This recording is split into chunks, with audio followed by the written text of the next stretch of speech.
My name is Nick Fears, and I'm the Financial Secretary and Sexton here at Oxford Presbyterian Church. Pastor Lawrence asked us to share a short message about hope. So during this time of Lent, I spent some time reflecting on hope and what it means to me and what it might mean to others, whether close friends and family, our church community, or the broader community as a whole. Hope, something that has the potential to play such a big part in our lives, can take many forms. When thought of casually, hope likely crosses our minds on a fairly regular basis. I know it does for me. I hope it doesn't rain today. I hope I picked all of the games correctly when I filled out my NCAA bracket. I hope I remember to get milk at the store. A pretty standard definition of hope is when it's referred to as a verb. Hope is often described as wishful thinking, having a positive approach, or just being optimistic. And that's okay. It can be used as a verb.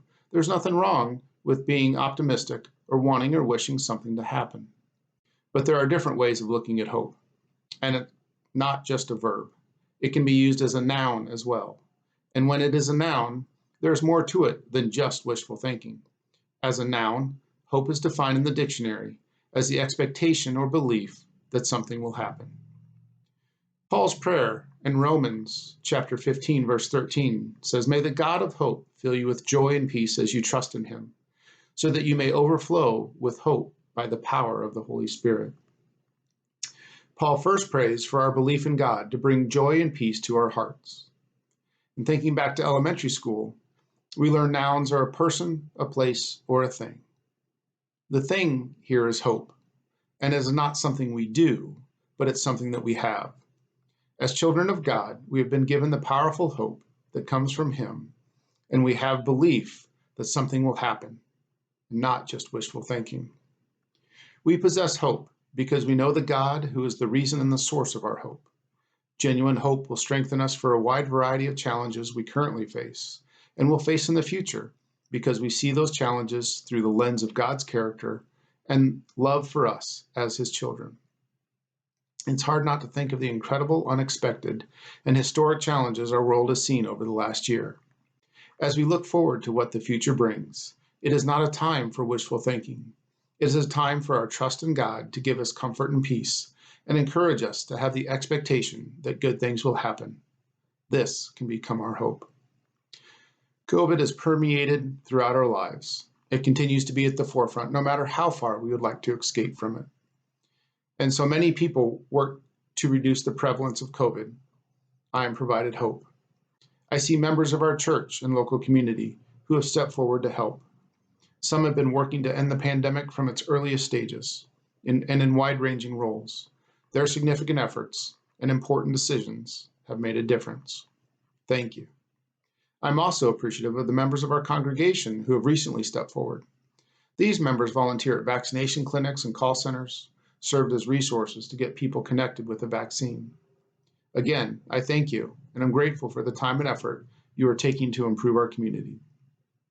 All while, many others have contributed just by taking the time to care for others with mask wearing and social distancing. We each have an important role.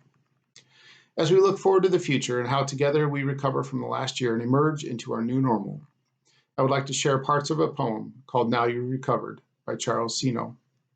And Sino isn't specifically referring to what we are facing with the current pandemic, but I found his poem fitting nonetheless. When you recover, what will you do?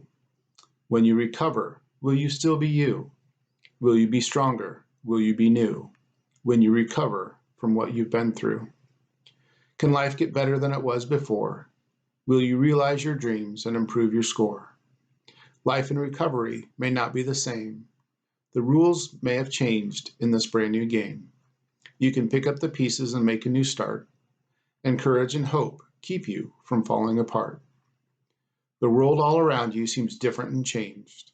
Things that once were, now seem out of range. But you can recapture your life and fulfill the dreams that were lost when you took ill. The journey to wellness takes time and is long, and those that get well are exceptionally strong. Now you've recovered, what will you do? You've suffered and conquered and saw it through. Back from the black and abyss of despair, it is time to move on. It is time to care. So as we think about hope, I would ask that we as Christians, as believers, look to hope as not just a verb, but a noun as well. And as we move forward, we allow the Holy Spirit to fill us with hope and the expectation that good things will happen. It is with this belief we can navigate through life stronger and better than we were before.